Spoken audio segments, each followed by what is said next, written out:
Hamas और Israel के बीच 7 अक्टूबर से जंग जारी है। इस युद्ध में 2000 से ज्यादा लोगों की मौत हो चुकी है। वही हमास के हमले के बाद भारत ने हमास को एक आतंकी संगठन घोषित किया है। लेकिन इसी बीच भारत और फिलिस्तीन को लेकर अपना रुख साफ कर दिया है। पीएम मोदी ने 7 अक्टूबर की शाम को ट्विटर पर लिखा था कि इस कथित तौर पर वह इजराइल के साथ खड़े हुए हैं। लेकिन भारत सरकार की तरफ से एक स्टेटमेंट जारी हुआ है जिसमें लिखा है कि वह आज फिलिस्तीन के साथ हैं। यानी कि हमास को लेकर पीएम मोदी का जो ट्वीट था और भारत का जो ट्वीट है वो साफ यही दर्शा रहा है कि हमास एक आतंकी संगठन है जिसको लेकर भारत उसका साथ नहीं दे रहा है।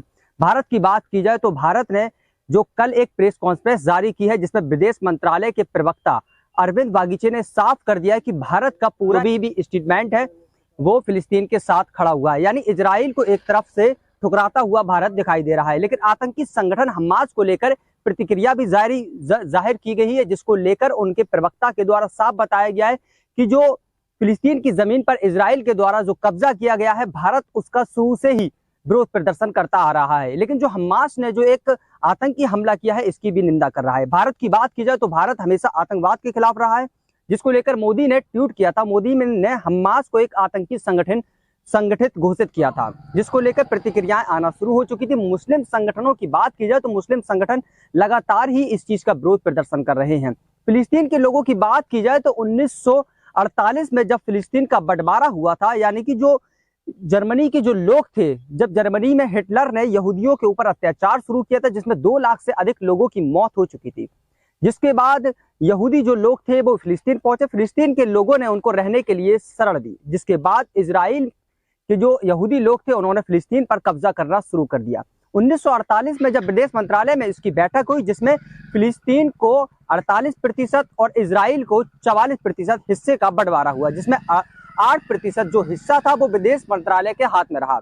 जिसमें आपका यरूशलेम जो कि दुनिया का सबसे पुराना शहर बताया जाता है जिसकी बुनियाद लगभग 7500 साल पहले रखी गई थी।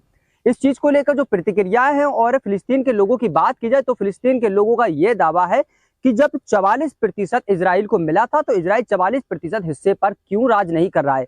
आज की बात की जाए तो आज की तारीख में इजराइल ने 90% फिलिस्तीन के हिस्से पर कब्जा कर लिया है। हमास की बात की जाए तो हमास को एक अमेरिका 4 देशों ने आतंकवादी संगठन घोषित किया हुआ है, लेकिन 22 देश हमास को एक आतंकवादी संगठन नहीं मानने के रूप में देखते हैं। हमास की बात की जाए तो हमास जो है वो गाजा में चुनाव भी लड़ता है जिसकी सरकार बनी हुई है। फिलिस्तीन की कोई फौज नहीं है। फिलिस्तीन की बात की जाए तो फिलिस्तीन की लड़ाई हमास लड़ता आ रहा है। आज ये जो युद्ध है वो विश्व के तीसरे सबसे बड़े युद्ध में देखा जा रहा है। इजराइल की बात की जाए, इजराइल का पूरा ही अमेरिका सपोर्ट कर रहा है, लेकिन फिलिस्तीन की बात की जाए तो इराक, सऊदी अरब जैसे कई मुस्लिम ऐसे देश हैं जो कि फिलिस्तीन के साथ खड़े हुए हैं।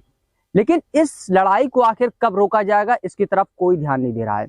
भारत का जो बयान आया है उस बयान को लेकर ये कवायद लगाई जा रही है कि भारत के शुरू से लेकर अटल बिहारी वाजपेयी का बयान की बात कर ली जाए या मोदी के 2018 के बयान की बात कर ली जाए, सारे ही देश के मंत्री से लेकर शुरुआत से लेकर नेता सभी लोगों ने यह दावा किया है जो इजराइल ने फिलिस्तीन की जमीन पर कब्जा किया है उसको खाली किया जाए।